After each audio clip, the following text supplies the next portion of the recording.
प्रधानमंत्री नरेंद्र मोदी आज एक बार फिर चुनावी दौरे पर बिहार में हैं। वो दरभंगा में बीजेपी प्रत्याशी गोपाल जी ठाकुर के पक्ष में चुनावी सभा उन्होंने की। पीएम मोदी ने कहा, जो लोग पाकिस्तान का पक्ष ले रहे थे वो अब मोदी और ईवीएम को गाली देने लगे। उन्होंने कहा, महामिलावट करने वालों, आपके लिए आतंकवाद मुद्दा नहीं होगा, लेकिन नए भारत में ये बड़ा मुद्दा है। पीएम ने कहा, ये नया हिंदुस्तान है, ये आतंक के अड्डों में घुसकर मारना जानता है। पीएम मोदी ने कहा, हमारा देश मजबूत होना चाहिए और उसके लिए सरकार मजबूत होनी चाहिए। पीएम ने आगे कहा, हमारे लिए तो भारत माता की जय, भक्ति और वंदे मातरम का उद्घोष शक्ति है।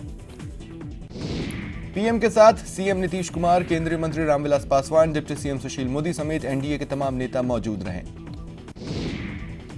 आज राजस्थान में कांग्रेस अध्यक्ष राहुल गांधी 3 रैलियों को संबोधित करेंगे, अजमेर, जालोर और कोटा।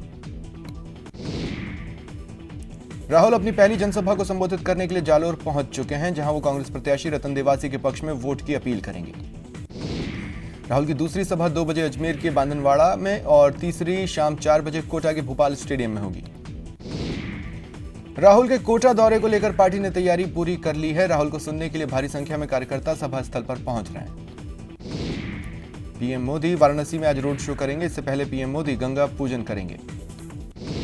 पीएम मोदी का रोड शो मालवीय प्रतिमा से शुरू होकर दशाश्वमेध तक जाएगा। पीएम गंगा आरती में फिर शिरकत करेंगे।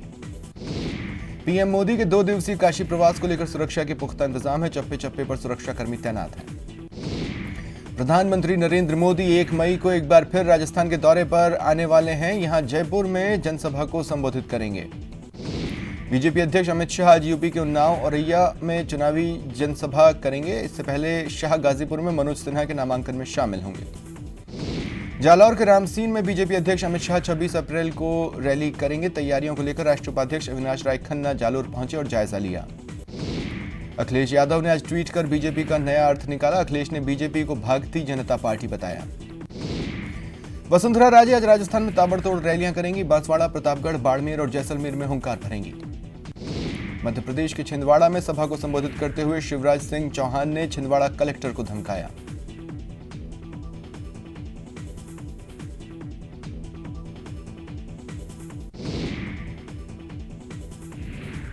बाड़मेर से बीजेपी सांसद कर्नल सोनाराम आज कांग्रेस में शामिल हो सकते हैं। सोनाराम ने खुद कांग्रेस ज्वाइन करने की पुष्टि की।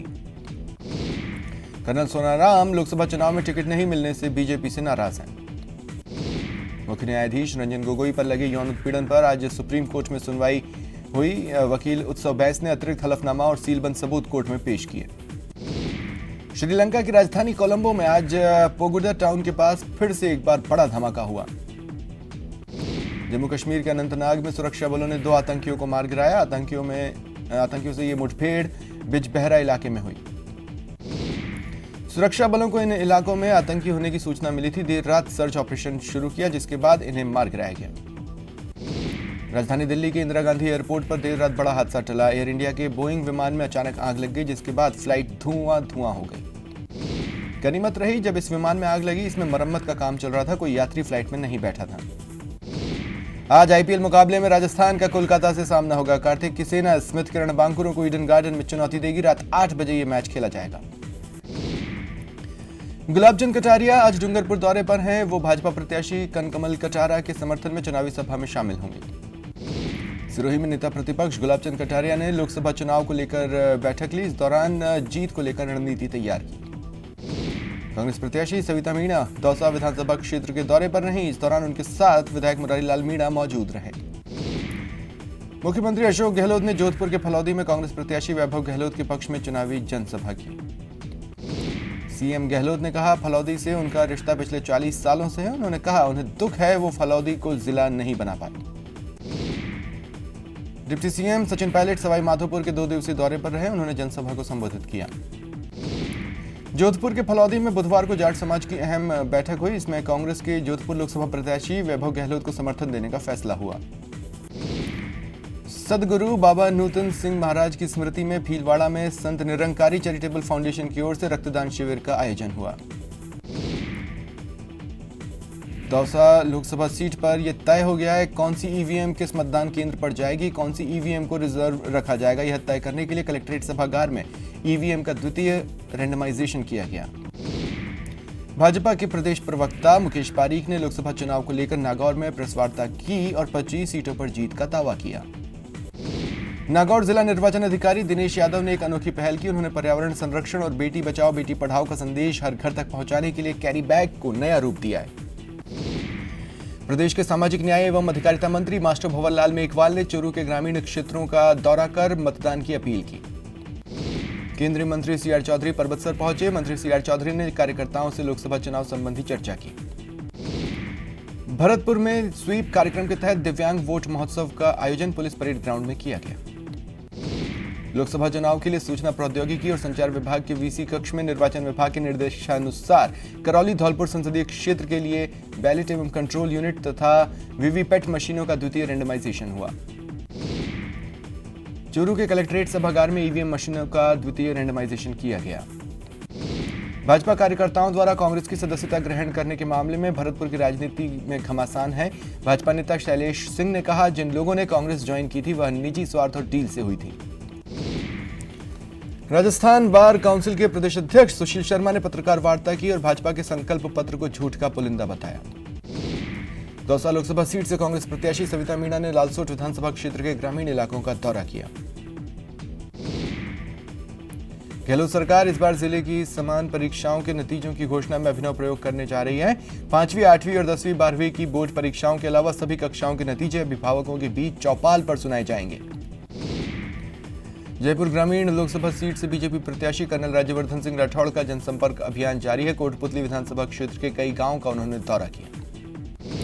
लगातार 3 बार जालौर सिरोही सीट से जीत का परचम फहराने वाली बीजेपी को इस बार कांग्रेस टक्कर दे रही है। दोनों ही उम्मीदवारों के बीच कांटे की टक्कर के चलते दोनों ही पार्टियों ने जालौर सिरोही को केंद्र बिंदु बना रखा है। लोकसभा चुनाव को लेकर बीजेपी नेता और अल्पसंख्यक आयोग के पूर्व अध्यक्ष सरदार जसबीर सिंह हड़ौती दौरे पर रहे।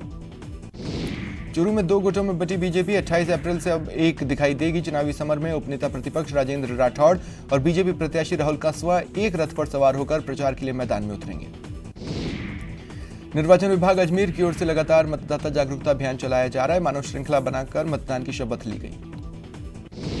अजमेर वैश्य समाज ने प्रेस वार्ता कर लोकसभा चुनाव में बीजेपी को समर्थन देने का ऐलान किया।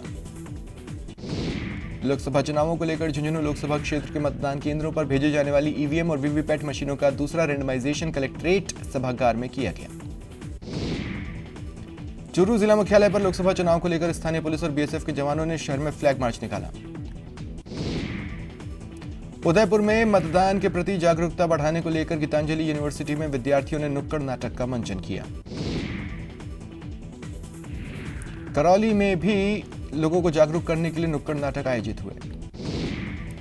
जालौर जिले के रामसीन में 26 अप्रैल को होने वाली बीजेपी के राष्ट्रीय अध्यक्ष अमित शाह की जनसभा को लेकर राष्ट्रीय उपाध्यक्ष और प्रदेश प्रभारी अविनाश राय खन्ना जालौर पहुंचे। बीजेपी प्रवक्ता अलका गुर्जर ने प्रदेश की गहलोत सरकार पर निशाना साधा। उन्होंने कहा, कांग्रेस सरकार जोधपुर में वैभव को बचाने में लगी है। बसपा प्रत्याशी रामकुमार बैरवा ने चुनाव प्रचार सामग्री को पुलिस की ओर से जब्त कर नष्ट करने के आरोप लगाए। उदयपुर में पत्रकारों से बातचीत के दौरान वीके सिंह ने पाक अधिकृत कश्मीर का जिक्र करते हुए पूरा कश्मीर भारत के पास आने का विश्वास जताया। कांग्रेस के प्रदेश महासचिव सुशील शर्मा उदयपुर में रहे। इस दौरान सुशील शर्मा ने पत्रकारों से वार्ता के दौरान भाजपा में फिल्मी अभिनेताओं की एंट्री पर निशाना साधा। पुलिस और पैरामिलिट्री फोर्स के जवानों ने बहरोड और आसपास के गांवों में फ्लैग मार्च निकाला और लोगों को जागरूक किया। दौसा में केंद्रीय पर्यवेक्षक और व्यय पर्यवेक्षक ने चुनावी तैयारियों का फीडबैक लिया। दौसा के लालसोट में बीती रात राधा कृष्ण के मंदिर में चोरों ने दान पात्र में रखी नकदी पर हाथ साफ किया। अलवर में कोर्ट में पेशी के दौरान एक बदमाश पुलिस को चकमा देकर फरार हो गया। हालांकि मुस्तैदी से आरोपी को दोबारा पकड़ लिया गया। झुंझुनू में एक बार फिर चोरों ने चोरी की वारदात को अंजाम दिया। एक घर से लाखों रुपए पार कर लिए और फरार हो गए। अजमेर जिले के किटाब गांव के राजकीय उच्च प्राथमिक विद्यालय में चोरों ने चोरी का प्रयास किया, लेकिन लोगों के जाग जाने से फरार होना पड़ा। अजमेर में नारी सुधार गृह में बीती रात 5 युवतियों के फरार होने का मामला सामने आया है।